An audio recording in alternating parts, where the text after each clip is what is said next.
Good evening, and welcome to another edition of Police Facts. I'm Chief Bob Champagne of the Peabody Police Department, welcoming you to tonight's show. I hope you liked our new opening on Police Facts, a little energetic there. Tonight we're pleased to have with us our guests from the Peabody Police Department, the Volunteers in Police Services, here with us tonight, along with Detective Sergeant Sheila McDade. And Sergeant, welcome again to our show, and welcome to all of our guests. I'm going to let you do the honors of introducing all of your guests that are here tonight and the folks that are here, and we'll talk a little bit about just what VIPs are at the Peabody Police Department. Okay. Besides very important people, they are volunteers in police service and truly important to the mission of the Peabody Police Department. Yeah, they are, and we appreciate all that you guys do, by the way. This is Jerry Westerman. Jerry does a lot of the, one of his main projects is the Person to Notify file. Along with Nino Dela Cruz, he too has been assigned to the Person to Notify file, and we'll explain what that means in a little bit. Mike McDonald has just recently been assigned to the Person to Notify file, but he's done other things as well, as has Nino done a couple different things.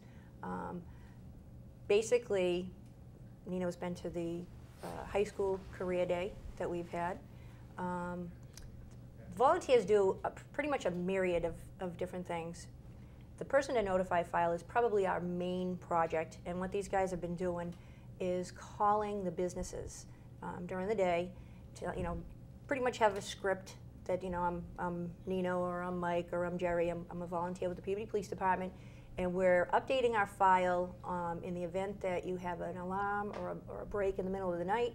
We need to call somebody, so we need updated information, a home number, a cell number, an email address, so that in the future we don't have to make these phone calls. We can just do everything via email to update all that information. And as you might imagine, in this day and age, people don't like to give that information. So they call back, they verify, that they are volunteers with the police department, and we go from there.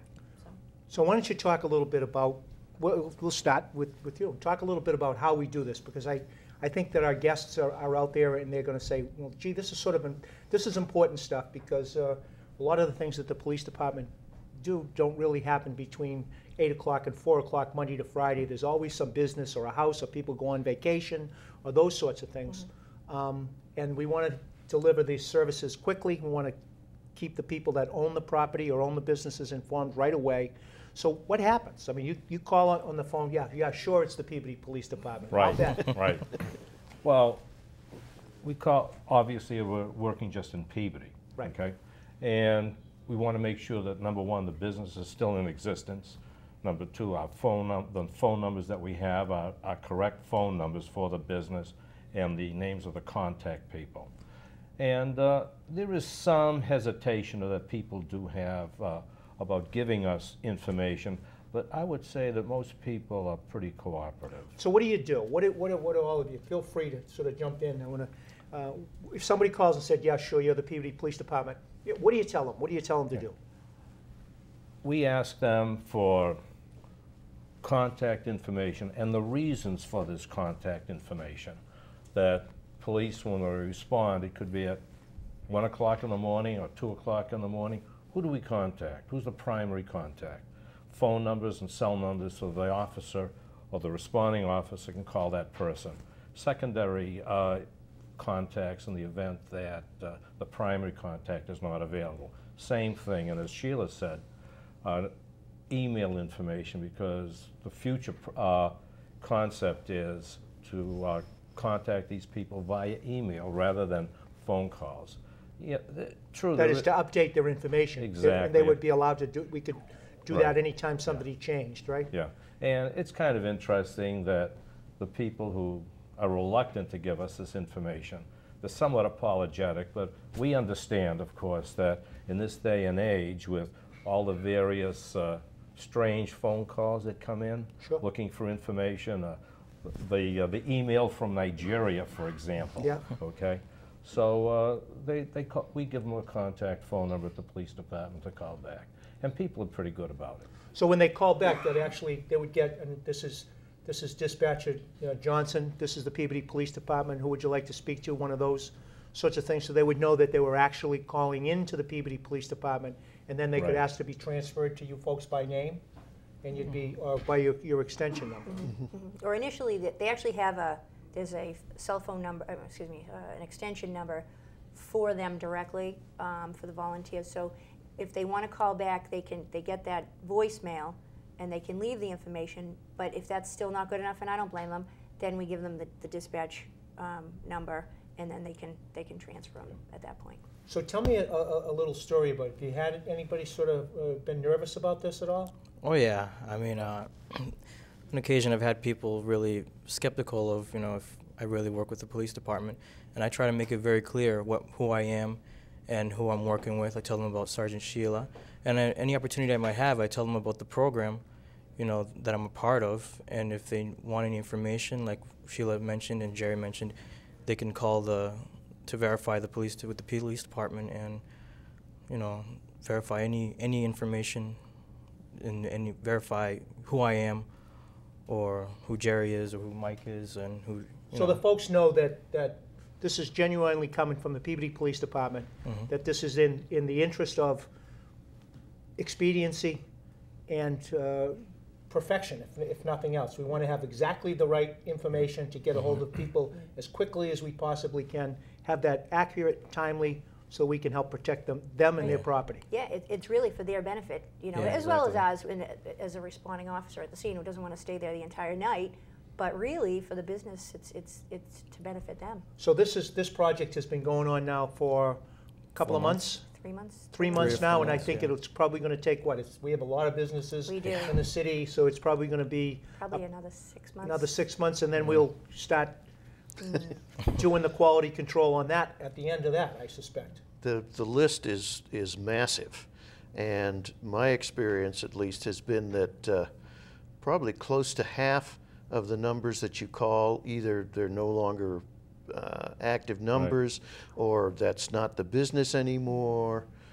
So this serves twofold. It upgrades our information, and we don't have old, stale information Right. that's there, and that Exactly. it can be timely if somebody's out at the scene.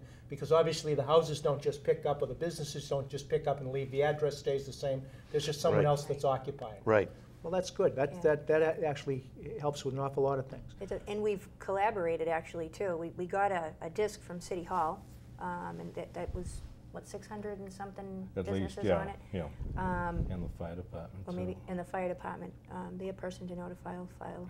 We recently. So that we would have a central repository of all correct information. Yes. So So, there's Yes. a service that goes beyond the reach of the Peabody Police Department, Right. actually go to other city services. So that seems to make a lot of sense. it's great to see the cooperation that we're getting from the other the city agencies. That's good to see. No, that's, actually, I applaud you. That's, it's nice to know when government actually works and everybody's doing the same thing the way that it's supposed to, contrary to some of the things that may get reported from time to time. Of course, not in Peabody.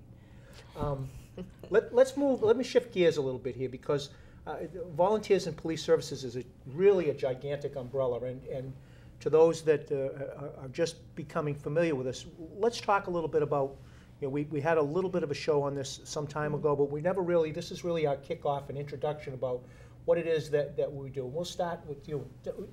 What brought you to the Peabody Police Department to volunteer? I mean, there's 1,000 places that people could volunteer. Why the police?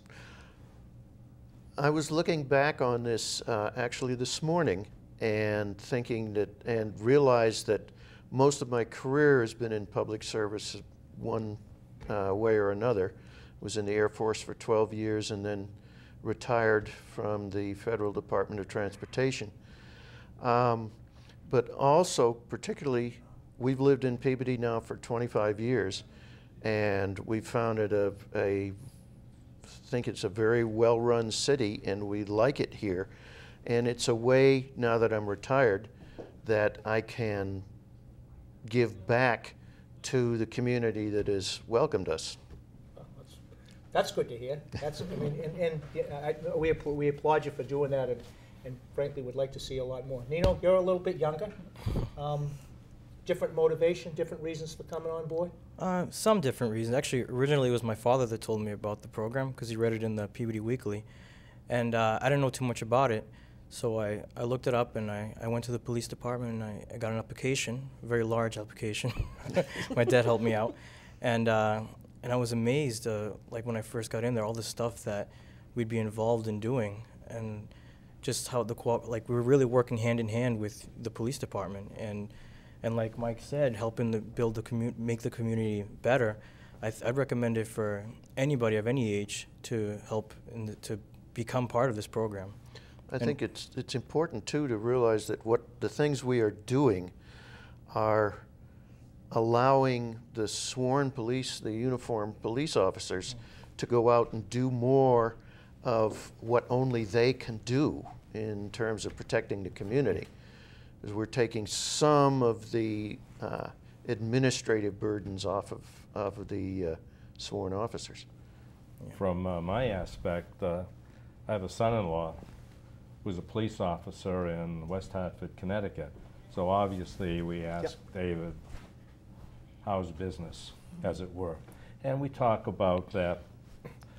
I've been interested from him, in police work. So even at my semi-advanced age and perhaps my semi-retirement status, I've been looking into maybe getting a master's degree in criminal justice. So when I saw the notice in the Peabody newspaper about this program, and being a longtime resident of Peabody, and wanting to give back to the town, because I think this Peabody is a great city to live in. So I gave Sheila a call, and here's where we are today. So this seems to be, maybe everybody sort of comes partly with the motivation of some interest in giving back to their community, and to help in the police department to help the community stay safer. And I think you correctly point out that a lot of these things get done by the police officers, but it really does make them more efficient. It makes, and believe it or not, it makes them safer. It makes them safer, it makes the neighborhoods that they live, that you live in, safer by us having accurate, timely information. But that's not, and I want to switch gears. I said I wanted to switch gears, and I want to switch again, because this really isn't all about administrative stuff. Could I just make a quick Sure, comment? absolutely. You know, people like us have very little contact on a daily basis or an ongoing basis with police officers. We see them as men or women walking around in a uniform, semi-military. But when people in the community like us see these fellas and ladies in a different perspective as human beings, friendly people, all right? And that's kind of a great reward for us to have. So there's kind of a payback too. We see you folks in a different light as it's going to be hard to find the right word, but let's say in a more human right. It tends to, part of the purpose of bringing the VIPS to Peabody is just that thought. The police department tends to develop sometimes an us versus them sort of mentality at times, because we are one of our duties, and as you find out, is to enforce the law. But that's not all of our duties. Most of our duties are really to deliver police services to the community, and most of the things that we do don't involve enforcing the law. It really involves people that have emergencies, whether they're medical or otherwise, things that they don't know how to make. They don't quite know where to go to get some advice to make an important decision.